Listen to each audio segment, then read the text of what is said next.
Hello, मैं एक police officer बोल रहा हूँ। आपकी बेटी सेक्स स्कैंडल में पकड़ी गई है। अगर बेटी को बचाना है तो तुरंत 1 लाख रुपए भेजो। जब तक फैसला नहीं लोगे किसी को कॉल नहीं करोगे और ना ही ये कॉल काटोगे।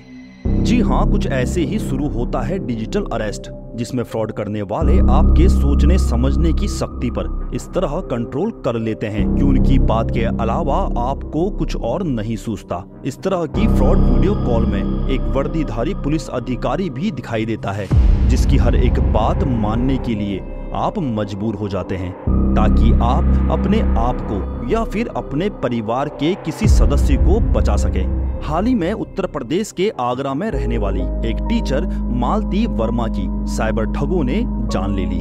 दरअसल ठगों ने 4 घंटे तक टीचर को डिजिटल अरेस्ट करके रखा, जिस दौरान उनसे उनकी बेटी के सेक्स स्कैंडल में फंसने की बात कही गई और बेटी को बचाने के लिए 1 लाख रुपए की मांग भी की गई।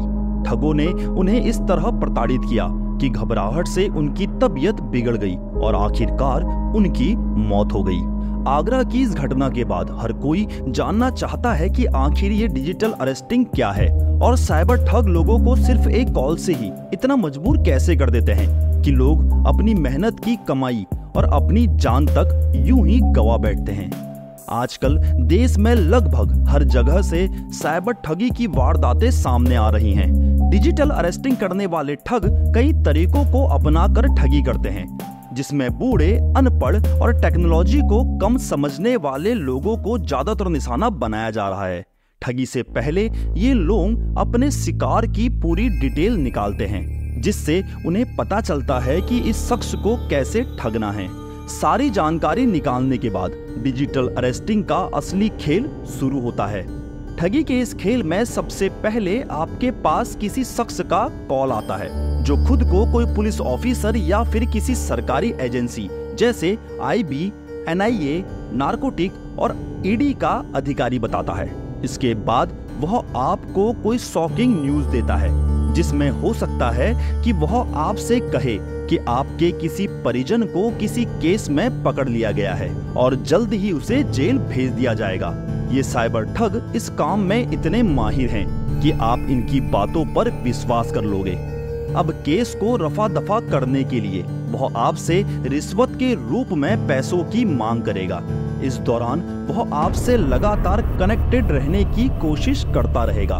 फिर चाहे ये मामला 3-4 घंटे चले या फिर 3-4 दिन तक, ठगी करने वाले आप पर इतने हावी हो जाएंगे कि वह आपको कुछ सोचने समझने का मौका तक नहीं देंगे। साइबर ठग आपसे मांगे गए पैसे अपने अलग अलग अकाउंट में जमा करवाते हैं। जब तक आप पैसे ट्रांसफर नहीं करते तब तक वे आपको स्काइप या व्हाट्सएप के जरिए वीडियो कॉल में तक रहने को मजबूर कर देते हैं। बातचीत के दौरान जैसे ही उन्हें एहसास होता है कि आप उनकी बातों पर भरोसा कर रहे हैं, बस उसी समय वह आपके केस को निपटाने के लिए पैसों की मांग करते हैं।